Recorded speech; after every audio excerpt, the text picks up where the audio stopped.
Hey guys, this is Lily with the Handsome Nerd Network. I'm here at IPL5 in Las Vegas. Today I have Brandi Brightside with me, and she's part of Girls of StarCraft. How are you today? I'm wonderful. This is my first IPL ever, which is very interesting for me because it's a lot different than the MLGs that I've been to and the NASL finals that I go to. And I'm really enjoying it, actually.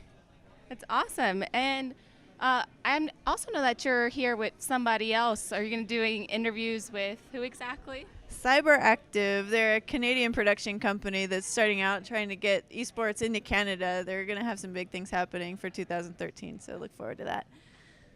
Can you give us a teaser, maybe what you're going to do tonight? I don't know what I'm going to do tonight. No, well, I mean with them. I'll probably be grabbing players and talents and everything else and trying to get some interviews for them. And there's something I really want to do, and I don't know if I'm going to be able to do it or not because the hotel room's a little bit far away. I kind of wanted to get in the bed with people, but we'll see. We'll see. Not that way, but it'll be a little scandalous. I'd like it. I dig it. So what is your main goal as a Girls of StarCraft?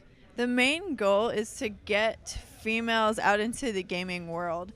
When I first started with I guess I could call it an organization, it was a Facebook group of about 20 people. I remember. And I was part of that group. Yeah.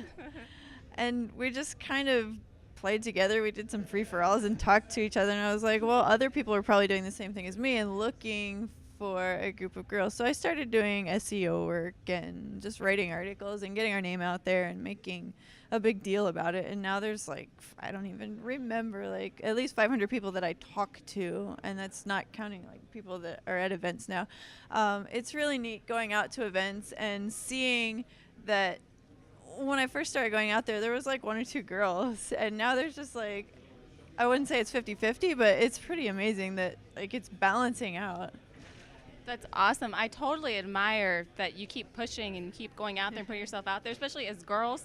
We're in a man's world, especially in esports. Yeah. So I can understand the difficulties sometimes that we go through as women trying to get the word out. So how did you get involved with StarCraft? What made you pursue StarCraft of all games? It was one of the things, I grew up with stepbrothers, and they were always playing video games, and they were on PC games, they were on the console games, they were on everything, and I played with them and watched them and everything else, and I had taken a break from any video games for a very long time to work and make life happen and make money, which I don't have now because I go to these events, but I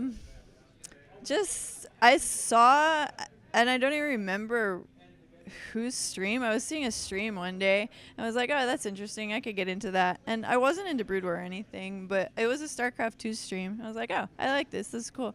And so I started playing it a little bit and found that I kind of understood it, and it felt fine on my hands, so it was fun for me. And then looking for other girls to play with, I was like, well, there's not really, but the people I'm playing with aren't really mean or anything, and so I just kind of like this, and so I just got into it that way. It wasn't anything. It just kind of came across me, I guess. It wasn't something that I actively sought. That's awesome. How do you feel about girls that don't always have the greatest esports background who just kind of make it into the scene? I know as a girl, sometimes we're tougher on other females that we see. If I see a girl, I'll be like, ooh, I don't like how she did this or that, or what is she doing? What is she wearing? We're a little bit more territorial, and when we should really just be supporting each other. So how do you feel about supporting other females that come onto the scene? That's one of the things in this particular community. Of course we judge each other because girls like to judge things and people and other girls especially, but in this scene I've noticed a lot less of that and more of people just want to be part of a community and have fun together. But yeah, I mean, You seem to be holding reservations about somebody. Yeah, I don't really see any stuck on the question here. I don't have another answer for you. Okay. I just really like that the judging and everything else isn't as huge in this scene as it is in the real world. If you're out in a fashion shoot or you're in Hollywood or something, you're like, oh, she's wearing this or she's wearing that or she looks stupid or whatever. It's not as prevalent here. It is like you'll see people like, well, the former porn stars or the active porn stars that have gotten into gaming as well.